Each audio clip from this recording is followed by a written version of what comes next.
Question number 11 में बोला गया है कि 3 identical car A B C are moving at the same speed on the 3 bridges. Car A goes on plane bridge, यानी कि ये प्लेन ब्रिज पे जा रही है कार। और दूसरा है बी वाली कार जो है कॉन्वेक्स सरफेस पे जा रही है, यहाँ पर कॉन्वेक्स सरफेस है और ये कॉन्केव सरफेस है। तो तीनों में पूछ रहा है कि जो नॉर्मल फोर्स होगा एफ ए, एफ बी और एफ सी वो कैसा होगा। तो देखिए यहाँ पर अगर आपकी कार है तो उसका वेट कहाँ काम करेगा, नीचे की तरफ। रिएक्शन फोर्स कहाँ काम करेगा, ऊपर की तरफ, एफ ए।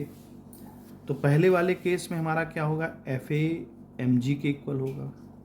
अब दूसरे वाले केस की बात कर लेते हैं।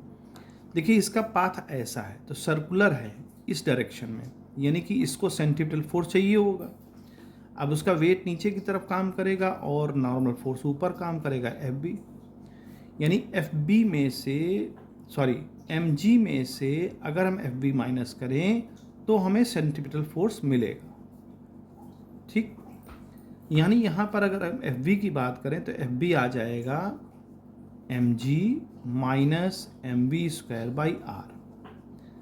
ये तीसरा केस हो गया। तीसरा केस हो गया F B is equal to दूसरा M B square by R. अब तीसरे वाले केस की बात करते हैं। देखिए इसका पाथ ऊपर की तरफ कर्व्ड है, वेट तो हमेशा नीचे ही काम करेगा, रिएक्शन फोर्स ऊपर काम करेगा। तो अब की क्या करेंगे हम, इस थर्ड वाले के लिए एफ सी एम जी नीचे काम कर रहा है ना, हाँ तो ठीक है। तो यहाँ पर एम जी में से एफ सी माइनस होगा या एफ सी बड़ा होगा, इधर यहाँ रिएक्शन फोर्स ऊपर की तरफ बड़ा होगा तभी इसको सेंट्रीपिटल फोर्स मिलेगा। F C minus M G is equal to M B square by are.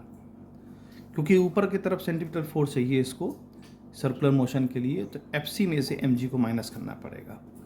तो यहाँ जो फिगर बन के जो इक्वेशन बन के आएगी एफ सी के लिए वो आएगी एम जी, उधर उसको पहुँचा दें, M B square by R. अब तीनों इक्वेशन में देखिए यहाँ पर एफ जी रिएक्शन फोर्स है, यहाँ एम जी से बड़ा है क्योंकि एम जी से कुछ प्लस हो रहा है, तो यानी एफ सी सबसे ज़्यादा मैक्सिमम फोर्स होगा, रिएक्शन फोर्स। यहाँ देखिए कुछ घट रहा है तो यहाँ कम होगा, लेकिन इससे जो है ये बड़ा होगा यहाँ पर। इन दोनों को कंपेयर अगर करते हैं तो सबसे पहले एफ सी होगा सबसे बड़ा, फिर एफ ए होगा और फिर एफ बी होगा। तो अगर हम तीनों की बात करें तो सब जो आंसर है एफ सी वाला, सी वाला कि F C is the maximum of all three forces, तो ये हमारा ऑप्शन जो है सही होगा।